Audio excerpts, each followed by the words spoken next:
Our first speaker tonight is going to be Dr. Lisa Strivant. She's an assistant research professor at George Mason School of Public Policy, Center for Regional Analysis, which has just moved back into their Arlington campus, so we welcome her back home.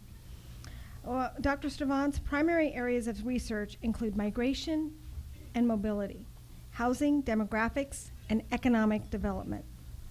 She also teaches statistics to public policy graduate students, and prior to working at GMU Center for Regional Analysis, she spent 4 years as the county demographer in Arlington County Department of Community Planning, Housing, and Development. So she definitely knows her stuff, and we're excited to have her talk to us this evening about some of the demographics and set the stage of why this issue is important, and specifically for young people, what the issues we'll be raising. Our second speaker this evening is the Honorable Chris Zimmerman.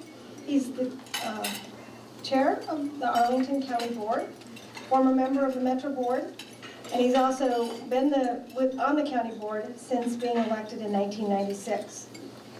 He started his career as an activist in the trenches, working as a civic association president and planning commissioner. He's been an advocate for the county's legacy of transit-oriented development and managed growth. He's a proponent of the principles of new urbanism.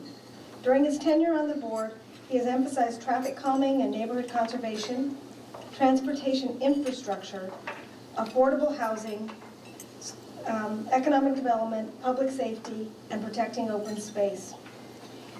He's also worked to improve transit service and to make Arlington more pedestrian-friendly. He's devoted most of his effort to ensuring the availability of affordable housing in the county, and regionally he has been recognized as an advocate in smart growth. He's one of the 2 members on the board of directors of the Washington Metropolitan Area Transit Authority. No, not anymore? That's how you have to take that out of your bio. Well, aren't you serving as the chairman to the Northern Virginia Transformation Commission? Okay, well, good. Okay, then I can give, he's not doing anything but chairing the county board this year, so you really got to give it, So that means he's all ours this year, right? So make sure you take advantage of our time with our county board chair and come and talk to him during this next year. And then our final speaker tonight is Ken Agenbaugh. He is Arlington County's Division Chief for Housing, and he's going to inform us on the housing situation in Arlington. He served as Arlington's Housing Director since April of 2003. He had significant involvement in all the county's housing efforts over the past several years, and is charged with providing focus and leadership at the critical time in the county's efforts to develop and retain affordable housing in Arlington. The Housing Division, for those of you who don't know, is responsible for forming housing policy, developing affordable housing programs, and providing services to tenants and landlords. The division also administers the Federal Community Development Block Grant and Home programs and locally funded Affordable Housing Investment Fund, developer contributions to the Housing Reserve Fund, and the home ownership programs. So Ken has his hands full as well. These 3 speakers will give us a great overview, and then I want to give you a heads up that we are going to have a very short question and answer period this evening, because we are then going to be breaking up into groups. So at each of your tables, you will see that your table has a name. You're either assigned to housing or transportation. We will have a 1-minute round table, kind of a musical chairs opportunity at the end of the question and answer period. If anybody wants to move from transportation to housing or housing to transportation, you'll be invited to do so. We also ask you at that time, and so you can think about this while we're listening to our speakers, to look around your table and make sure that it includes diversity. That means age diversity. That's our main thing tonight. And if it doesn't, go and find a young person and make sure they're sitting at your table. So thank you very much, and with that, I'm going to ask Lisa to come up to the podium and speak first. Thank you.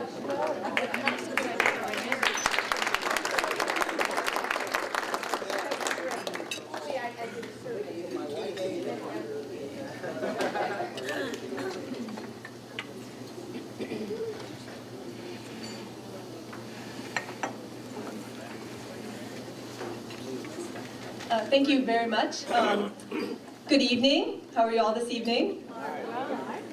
I'm very happy to be here and look forward to the discussion following the talks by Chris Zimmerman and Ken Augenbaugh.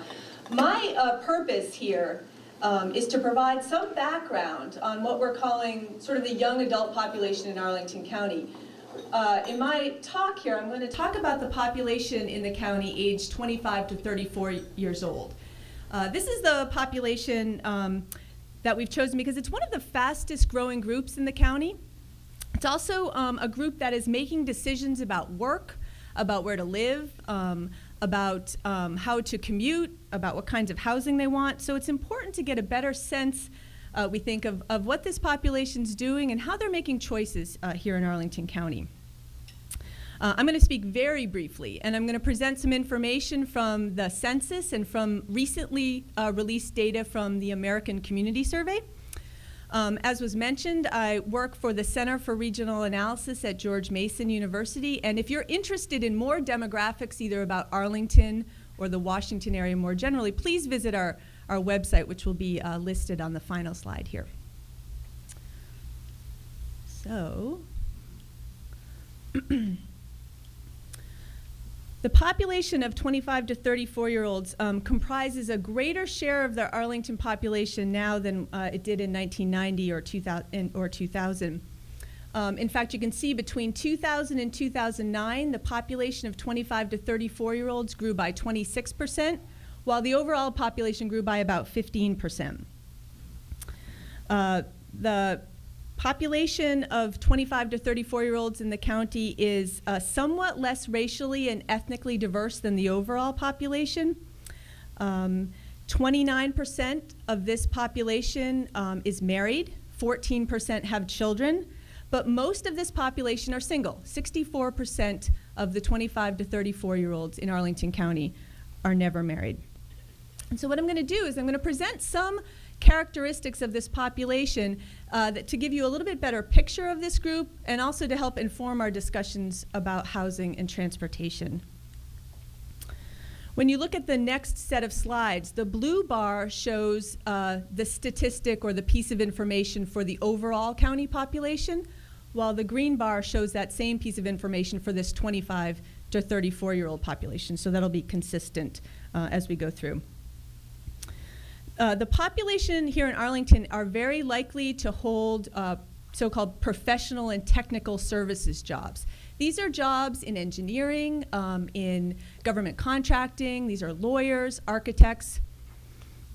You can see that about 30% of this 25 to 34-year-old population holds one of these kinds of jobs. These are people living here in Arlington.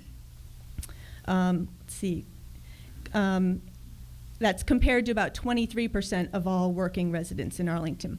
The 25 to 34-year-old population here in Arlington also very likely to be in the labor force. The labor force participation rate for this group is well over 90%. In fact, 90% of all men living in Arlington between the ages of 25 and 34 are in the labor force. And the share is 91% for female. What we wanted to do, we all know that Arlington is special. Right? We all know that Arlington is special. Sometimes, though, we like to compare ourselves, right, to other places. The thing is, it's tricky to find places to compare Arlington to. But what I'm going to show you are some comparisons to Fairfax and DC here in the region, and then to 3 other places around the country that you might think of as comparable jurisdictions. So we're going to see that with each characteristics.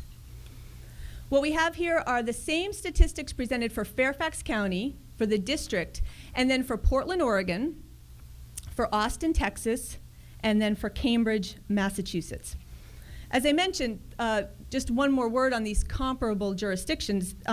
Fairfax County has 1 million people, right? So Arlington has 217,000. DC has about 600,000. Portland has 560,000. Austin about 750,000, and Cambridge has 110,000 people, Cambridge, Massachusetts. In Arlington, about 28% of the population is between the ages of 25 and 34, and so it's slightly lower in these other jurisdictions. But what this chart shows is these professional and technical service jobs are much less likely to be held in some of these other comparable jurisdictions by this age group. You can see that in each place, the share is higher among the 25 to 34-year-olds, but Arlington has the highest share of this population in these types of jobs. Only Cambridge, as you can see, comes close. As a result of holding these technical and professional jobs, the 25 to 34-year-old population in Arlington are relatively high age earners. In fact, region-wide, the Washington metropolitan area has the highest percentage of 25 to 34-year-olds earning over $100,000 when you compare us to all other metropolitan areas.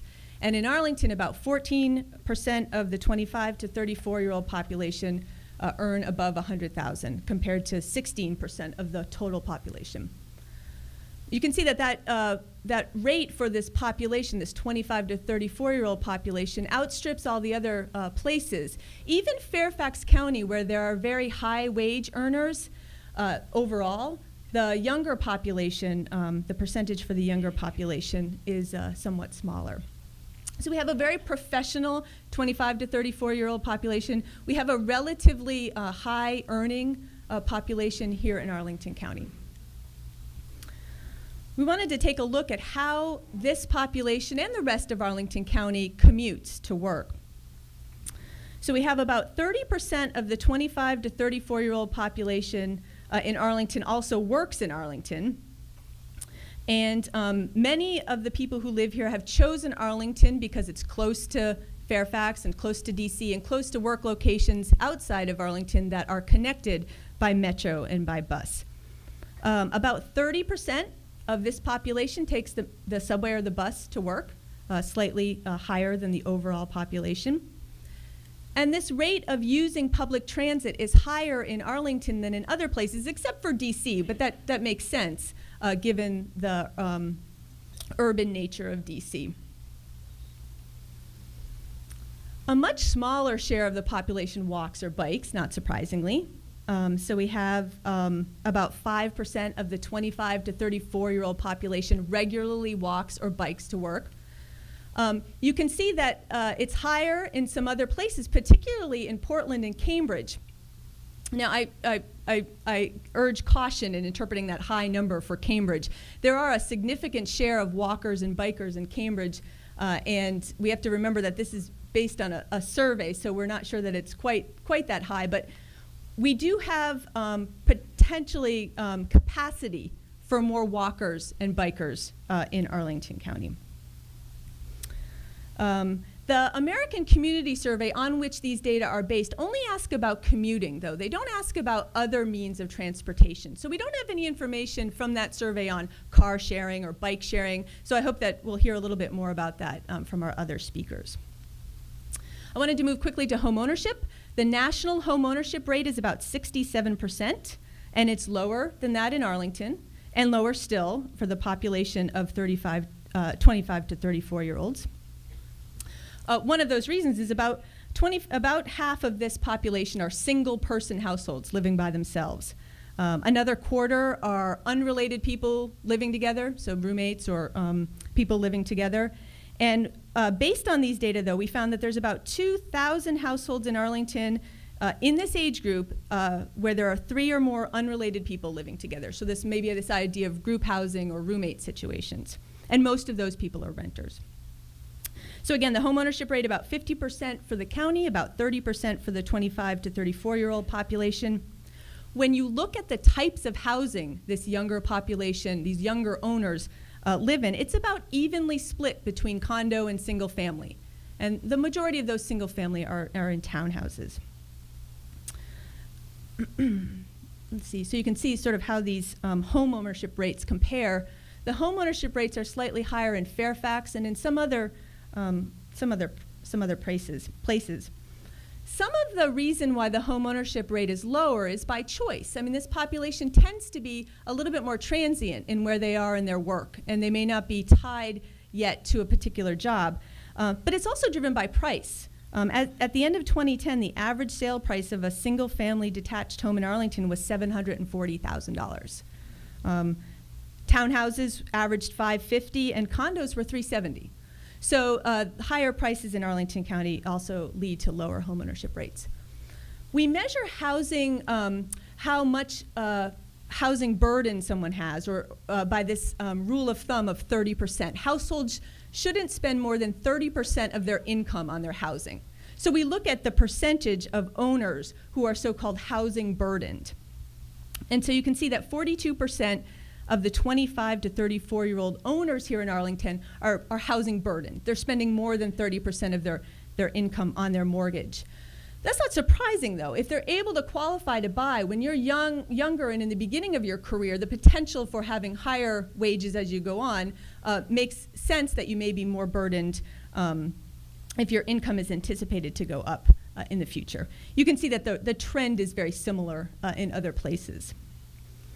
Households who can't afford to buy or who have chosen not to buy fall in the renter category. And actually, we anticipate that the renter population is growing and will continue to grow in 2011 as the housing market is recovering.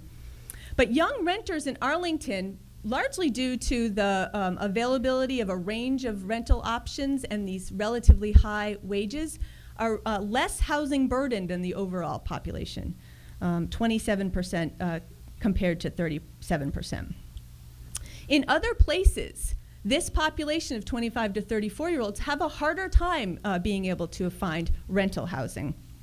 It's even higher in Cambridge, where we saw very high incomes. So as I mentioned, this was just to get some of the conversation started, to have some numbers to think about as you're having your discussions about housing and transportation. If you're interested in more information, please visit our website. We also have a number of census workshops, one-day workshops that we've put together. If you're interested in finding out more about this data and how you can learn a little bit more about your community and our community.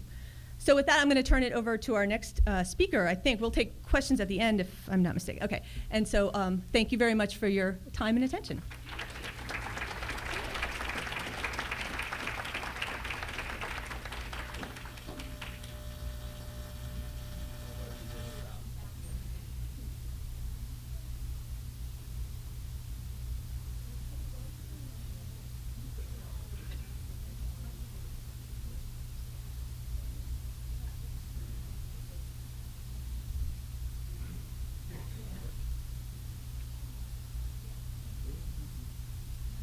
Gizmo. Hopefully that works too. Hi. Thank you all. It's great to have the opportunity to join Committee 100 on this side of the lectern once again. Anything, of course, that involves the word transportation usually, gets me to raise my ears. Housing, this is like my two favorite issues. I never say no to the Committee of 100, and I never say no to Jim Schroeder. So, of course, I was going to be here. And then the more I got to thinking about this topic, I realized it has some danger for someone in my business. You're not really supposed to make generalizations. It's a dangerous thing to do in my job. Demographics and marketing, those people, they live by it, right? Everything's soccer moms and Joe's six-pack and, all that kind of stuff. So, that's kind of what we're into a little bit today. But I figured, well, okay. At least this is the Committee of 100. Not going to be a lot of Gen Xers there to hear me. Then I found out they were using this as an outreach opportunity. We seem to have most of the members of the Arlington Young Democrats here. Their president, my campaign manager, great. So the good news is that my election was last November. So, but it is an interesting thing to think about, and it's an interesting way to look at Arlington and something that clearly we see happening. There is a change that has been occurring. It was really what was in just about the first slide that Lisa showed, that tremendous change that we're seeing. We've seen physical changes in Arlington over the last 20 years, but you're also seeing a lot of the ways in which the feel of Arlington has changed. And this is one of the most striking things. I'm going to focus somewhat on transportation, but the truth is it's really hard to separate these things. This is a story that is not principally about transportation, but transportation is a key to the story. So, for what it's worth, with what I said about generalizations and all that, I think to look at this, we should, apart from data, learn what we can from that great bellwether of American culture, television. Now, if you think about it, and many people have made this observation, I'm not the first, those of us who are, baby boom and earlier, if you were a child of the 50s and 60s and 70s, what did you grow up with? Well, you grew up watching, Father Knows Best, Leave It to Beaver, The Dick Van Dyke Show, the Flintstones, all these things, right? What did these all have in common? Well, they all took place in the suburbs.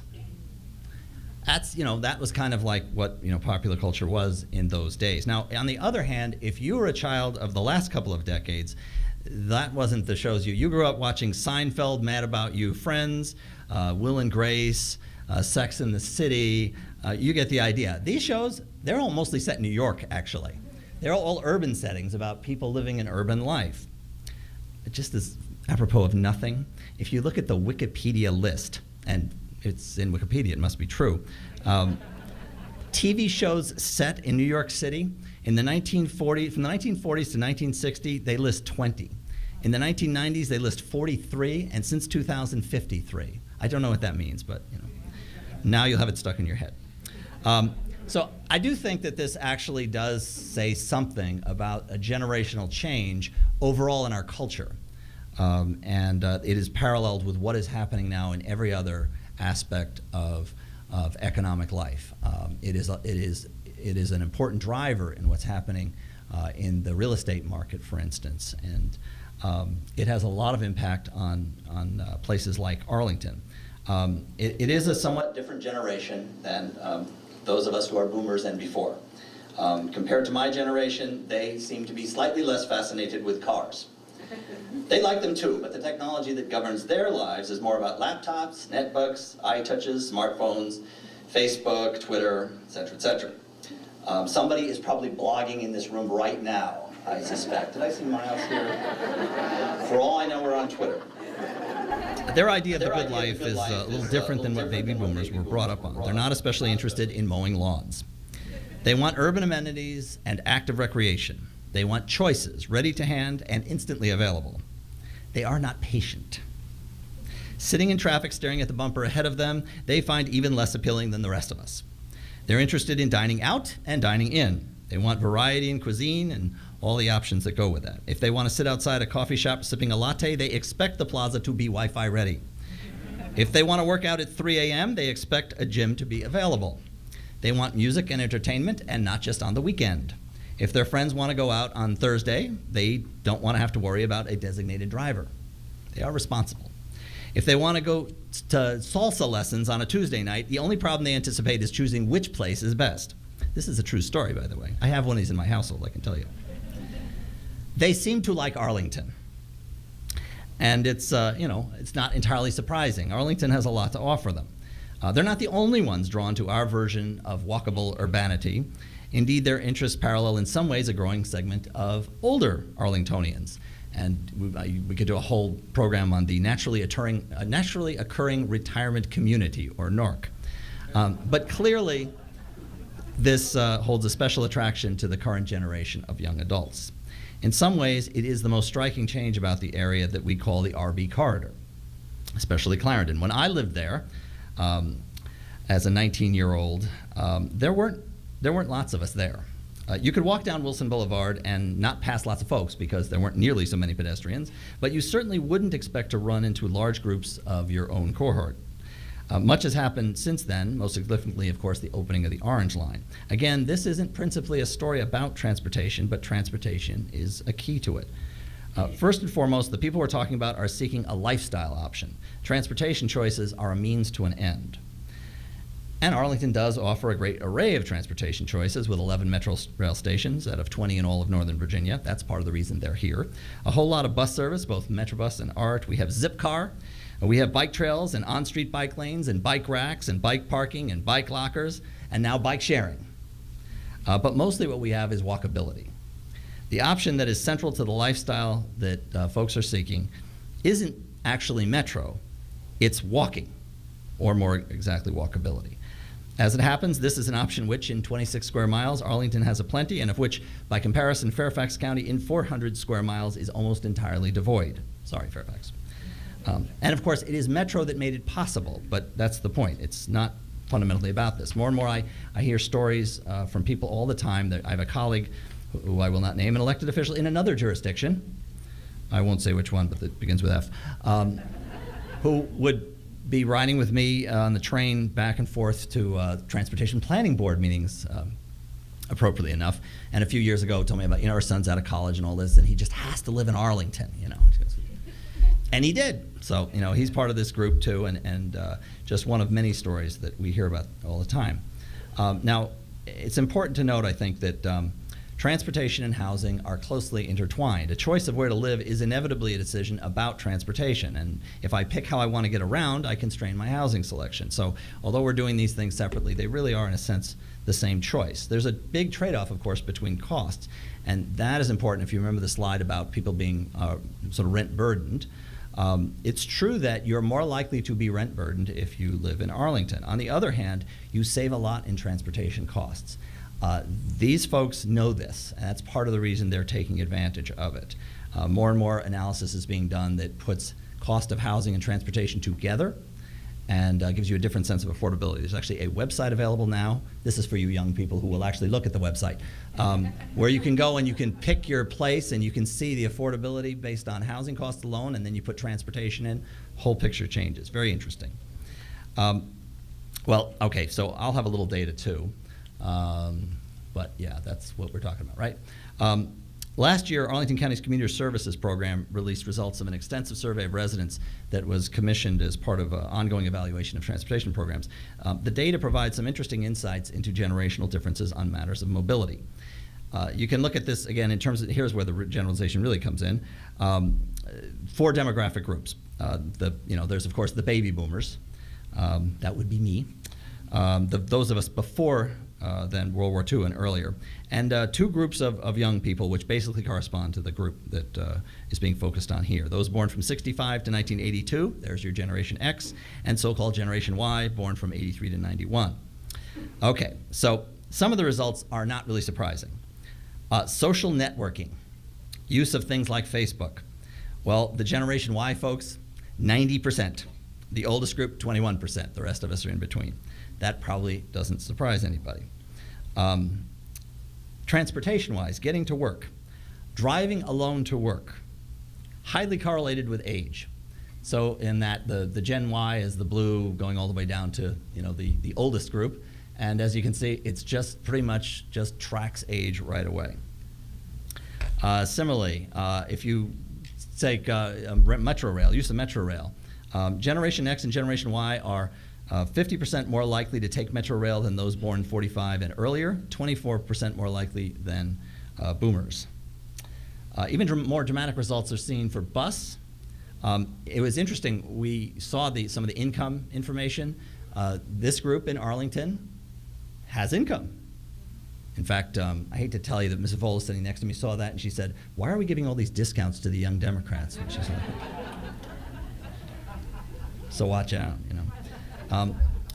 But they will ride the bus, and that is a significant cultural difference than a generation for which, the bus was the thing that was only there if you had to have it, and if you didn't have a choice. These people are choice transit riders.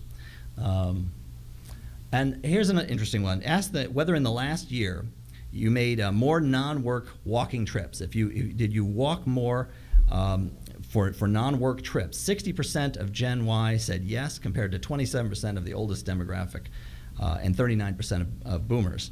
Asked the same question about using the bus or rail, and 61% of Generation Y said yes, compared to 25% of the oldest group and 30% of the baby boom group. I think it's interesting. There are a number of other kinds of results like that again, sort of parallel that. Interest, for instance, on bikes, interest in bike lanes. Nearly 1 in 4 of the Generation Y group cited bike lanes as something they were interested in that would make them, that they wanted to see, as opposed to 1 in 20 for the oldest group. Here's another way you get some information. I mentioned the fact we have bike sharing, Capital Bike Share. Everybody know about that? Something Arlington, D.C. put together that hopefully will spread to even more parts of the region. It will spread to more parts of Arlington this spring. It's like Zipcar, only with bicycles. it launched in the fall and has had a tremendous interest, and total membership already over 5,000. The interesting thing is that over 60% of the membership is under age 35. So again, it parallels this.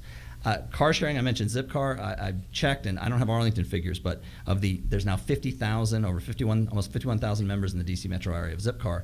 The largest percentage is in the 21 to 35 year age group. So that's not surprising. Well, let me say also that this is not just about the metro corridors. It's about the opportunity for urban living, and Arlington now has other alternatives. In some cases, they are a bit less expensive. So I think we're seeing people migrating from this group, migrating to some of those other areas like Shirlington and my own Columbia Pike corridor. When Mary Beth and I were married, we were 21-year-old newlyweds on the Pike. You could hardly find a place to eat on a Sunday night. And there was also no delivery. I don't know what it was. I mean, you couldn't order in at that point. There were no pupuserias, never mind Thai food, of which there are now 4 within half a mile. There were no nightclubs. There were no yoga places. How many are there now? I don't know. Within the next few months, my section of Columbia Pike will have not 1, but 2 gyms open 24 hours a day, 7 days a week. So the thing I said about 3 in the morning, that wasn't hypothetical. These are 24-hour-day living people. The face of the community really is changing. I was in a coffee shop, our favorite coffee shop on the Pike, the other day, and I was there talking to somebody, and people come in and they order their coffee, and this guy came in and he was standing there ordering his coffee, and the person I was talking to noticed I kept looking over, and the guy was wearing, well, I guess he had like polka dots and stripes of different colors and all this. He was wearing pajamas, and he had bathroom slippers on. And I realized he just, got out of bed, walked down like he would to the kitchen, got his coffee, got it, and left. And I thought, yeah, okay, that's, this is a different lifestyle, and this is definitely a different generation than me. So I'm definitely on the wrong side of this divide, and I'm looking at it, in sometimes in admiration and sometimes in mystery. This is a generation that takes it as normal to pay somebody to stick needles into your skin, whether to deposit indelible ink or bits of metal. I don't understand this. Not that they all do it, but they think it's normal, right? So there are all kinds of cultural differences, but they're really important to everything we're doing. Apart from kind of the silly things, the fact that they do want different choices, they are buying different things, they have income and they are using it, is driving our economy. It's driving things we're doing policy-wise. Let's face it, generations all throughout history differ in their outlook, their experiences, their frame of reference.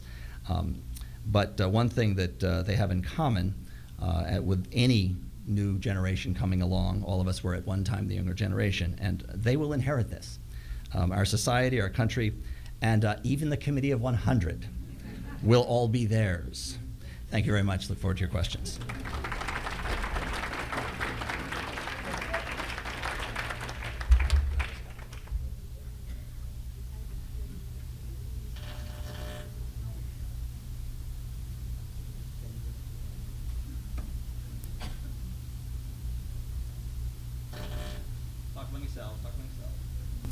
I have a sort of a variety of some of what the housing office has been doing for these last many years, and some examples of both home ownership and rental projects that are of recent vintage. A lot of different stuff going on. I can never cover everything, so I'll probably move pretty quick through this. Where did that go?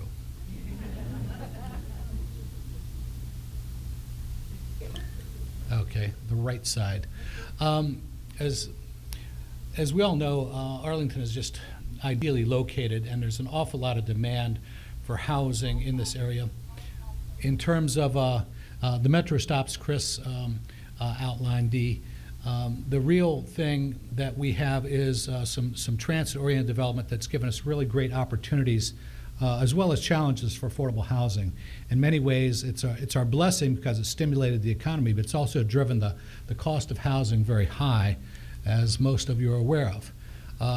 Some of my 20 and 30-somethings at the office have been schooling me on some of the new terms of art. They like to call themselves and think of themselves as the creative class. And some of the factoids there that Lisa's already probably hit a number of, but we have the highest in the region proportion of 25 to 34-year-olds, percentage of foreign-born, education level, percentage of super creative core occupations. That was the first time I'd heard that one. Level of mobility, leads in technical indices relative to national average. And this was a real shock to me, and my younger staff brought this to my attention. Younger renters paid less for housing as a percentage of their income. And I think that does speak to something else that was fairly new to me since we started this discussion of the higher income levels of the younger generation that we don't really haven't been thinking that much about. The other names for these groups, the millennials, the Gen Ys, and a recent example of a new housing development project on the Columbia Pike corridor, as Chris was talking about earlier. This is the Halston down the Pike, and I think an area where we're seeing a lot more folks move in at these higher income, younger, working level adults. Some of our key housing goals and targets, and I'm not going to give you all of them, but I just sort of focused on the ones that we thought were appropriate to this particular generation, that also frame some of our biggest challenges. That our goal of no net loss of committed affordable units and our target of 400 new units a year. Our goal to increase home ownership and target 50 households a year at or below 80% of median income, and that's by household size. So that can range from about 55,000 or so up to about 90-some thousand for a family of four. Balancing support for elderly and persons with disabilities with a safety net for working families with children. We have county puts a lot of resources. The board's been very dedicated to housing and social equity issues for many decades, and still we have to really take care of those most in need, and also distributing affordable housing across the neighborhoods in the county and in various complexes. We're blessed with a lot of tools. Recent plans such as Fort Myers Heights North, Columbia Pike, Crystal City, and East Falls Church, which is in progress, all include some language related to housing goals and targets. One of our other main tools is dollars, but we have been able to over the last several decades use those dollars as loans. So the loans are going in to assist the properties, and they're getting repaid in a revolving way, and they generate more money for future affordable housing deals. AHIF stands for our Affordable Housing Investment Fund, and it's been a great tool with not only just new county dollars coming in each year allocated by the board, but loan repayments and developer contributions from some of the newer projects you see up and down the corridor, the transportation corridors. Planning and zoning density, another very valuable tool. It's allowed us to do a lot of things. And as a result, we now stand at a point where we have approximately 6,000 affordable housing units developed or preserved, meaning older gardens that were rehabbed and kept as affordable housing under contract commitments, representing just about 14.5% of the entire rental stock. And 500 committed owner units. These are ones where we've done loans, first-time home buyer loans for first-time home buyers who haven't owned in at least the past 3 years. And all of these have been done through public-private partnerships with no housing authority. County resources, our revolving loan fund, loans outstanding to these projects comprising the 6,000 units, now stands at nearly $100 million. And again, that's also money that's going to come back in and help the next generation of affordable housing. From fiscal year 2008 to 2010, we've put nearly $15 million a year annually in loans on the streets for affordable housing development projects. And although we're not as good as we used to be, there was a time when terms were better and we had other financing opportunities, but we're still leveraging 3 outside non-county dollars to every dollar of county resources.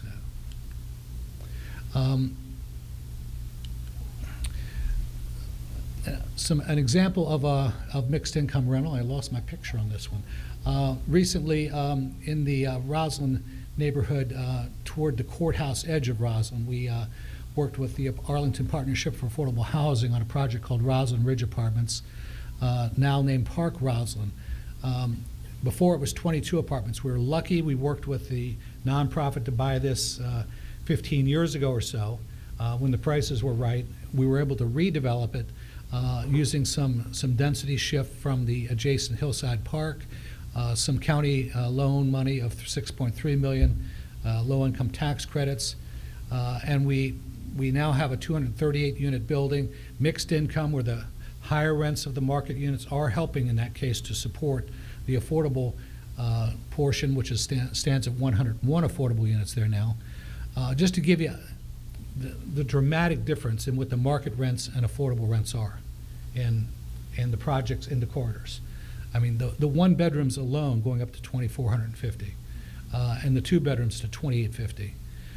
And the affordable rents, where after we bring all those tools that we've been working with over the years down to about about 1,100 on a 1 and about 1,300 on a 2. So almost halfway. This is actually the Roslyn Ridge before, and that's the Roslyn Ridge after. I think my creative class staff stuck that in there and I didn't know. Home ownership options, and I think this is something that is appealing a lot to our 20 and 30-somethings who are just getting to that point where when they do get a good paying professional job, we have for over 25 years operated a moderate income purchase assistance program, providing down payment and closing cost assistance. We recently did some modifications to that program, going up to, depending on household size, as much as a $70,000 loan to assist people to purchase their first home. We've worked for many years with the Virginia Housing Development Authority, which has below market interest rate primary financing for mortgages.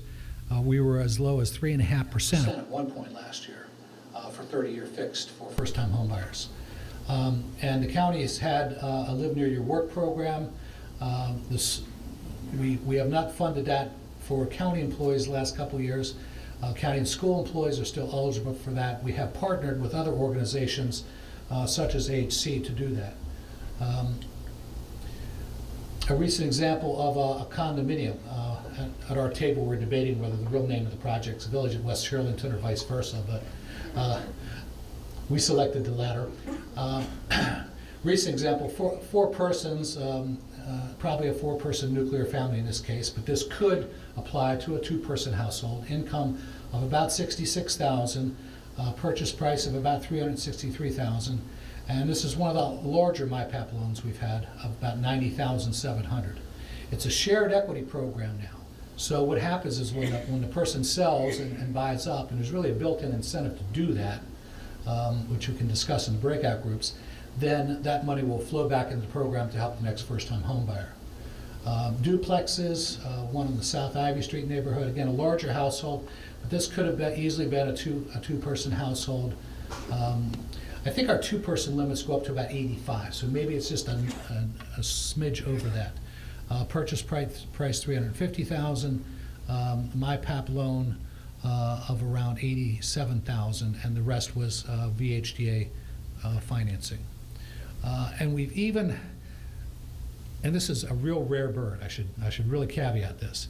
There are occasionally, in the right place, right time in the market, a few single-family homes in the nooks and crannies of the county that are still reachable with some of the FHA single-family programs.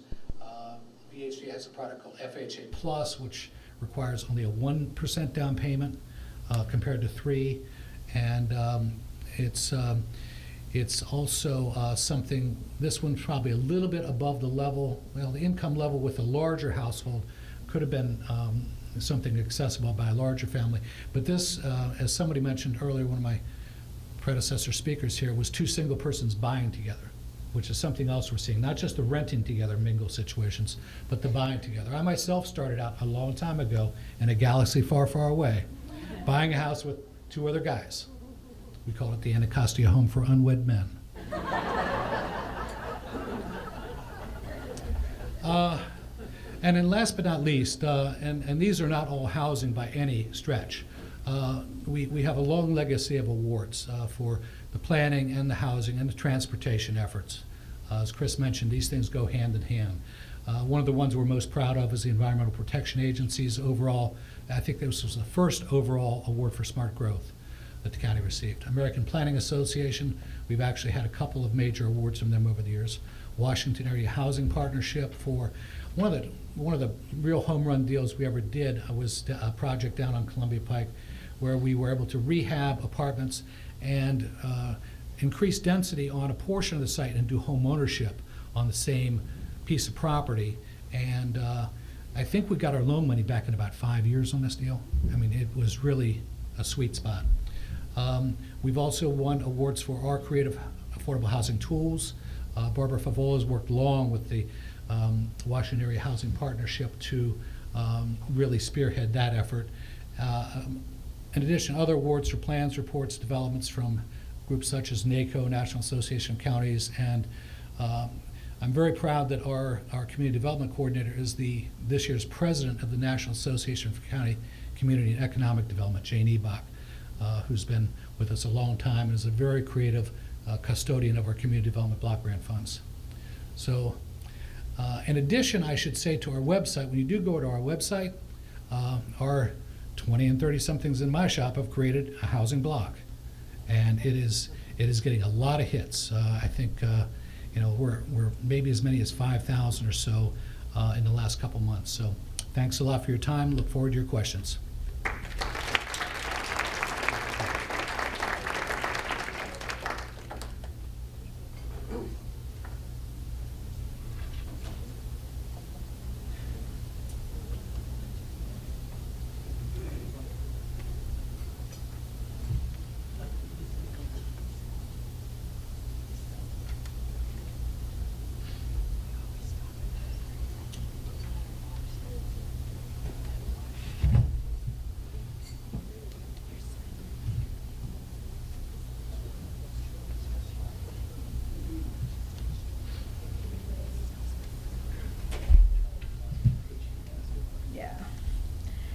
All right, as I said, we're only going to have probably only 5 minutes for questions because we do want to have a little bit of a time for a breakout session this evening. So I believe I have Lynn and Link, my 2L board members, Lynn and Link, with the microphone. So if you have any questions, we can start. I guess Charlie has a question in the back. Charlie Clark. When Clarendon was quiet and residential, a lot of the homeowners resisted proposals for big box stores and more development. I'm just wondering whether, with all the nightlife there is now, if the neighbors are happy or whether they're complaining. Was that aimed at me? Probably. When the big box, you may be thinking of the Home Depot proposal back in the 90s. In fact, actually, a lot of the people who organized would have been in this age group at that time. Their point actually, I think they really were precursors to everything that's happened, because their argument was, we don't want suburban big box, we want urban village. And they were very clear that they were for development of the right kind. And the right kind, what they had in mind, was what they ultimately got. So, obviously it's not universal, but I think a lot of the people who were involved in that kind of thing were actually kind of holding to a vision that has come about. The issue of entertainment, and there are effects of having an entertainment district next to you, and we've had to do a lot to learn about how you manage that kind of thing. Something that more than 20 years ago didn't exist in this county. I was on the planning commission when we got, I think, and Barbara Favola was too, when we got the first use permits. Now it's a common thing, and for the most part it's not a problem, and it's not necessarily controversial. We occasionally have issues with the business, but for the most part, I think we've learned how to live together, and my sense is that most people think it's pretty good. Question right here.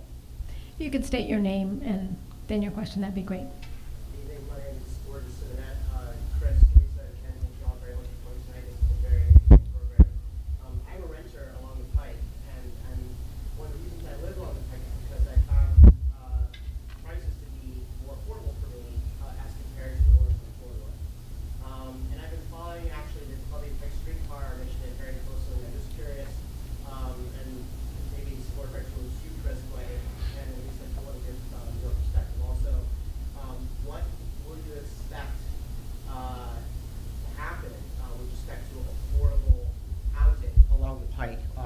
if and when the Columbia Park streetcar does become a reality?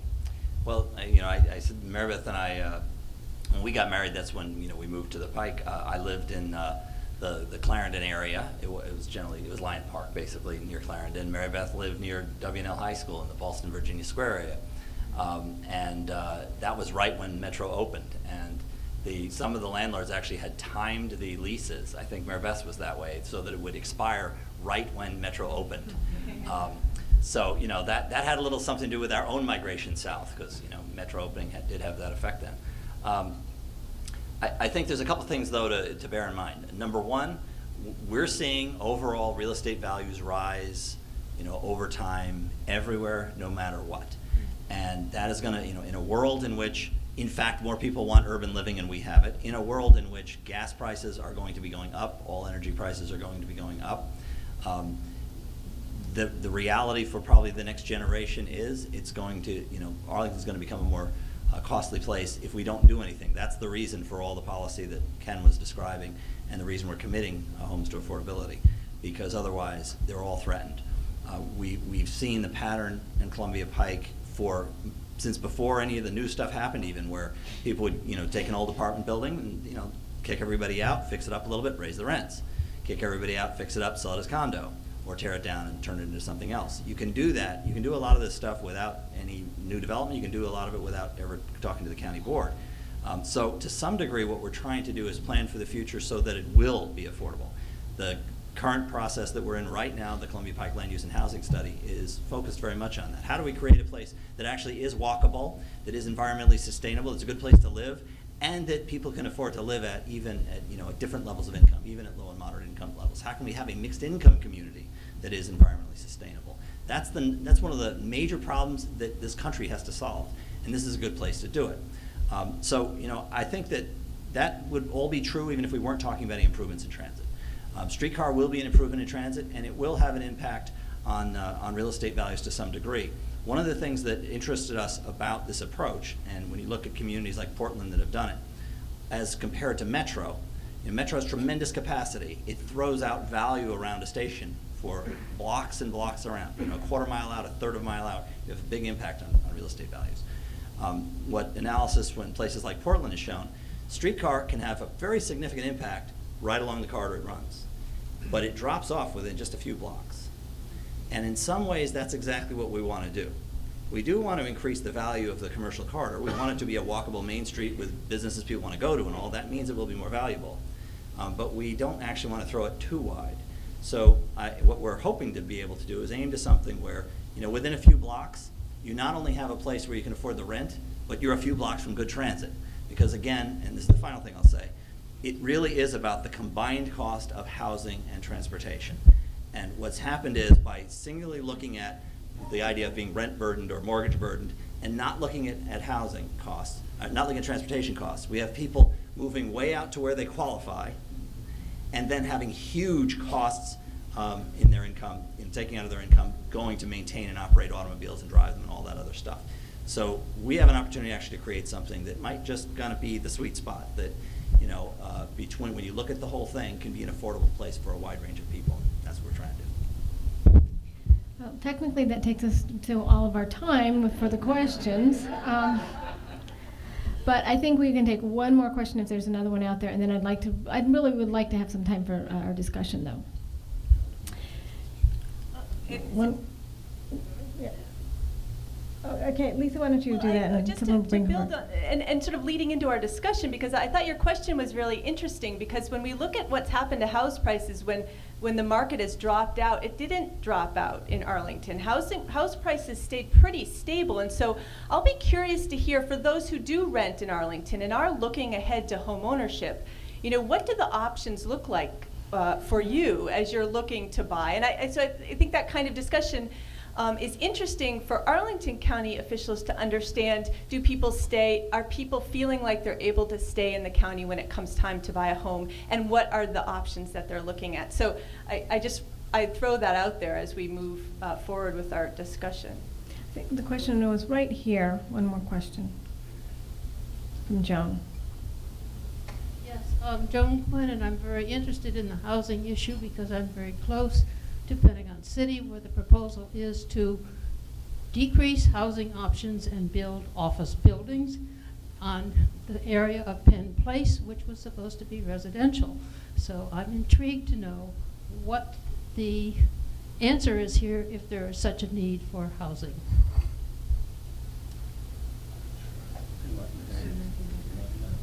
I'm not sure I know exactly which particular project you're talking about. Overall, the amount of housing is being increased in that entire sector.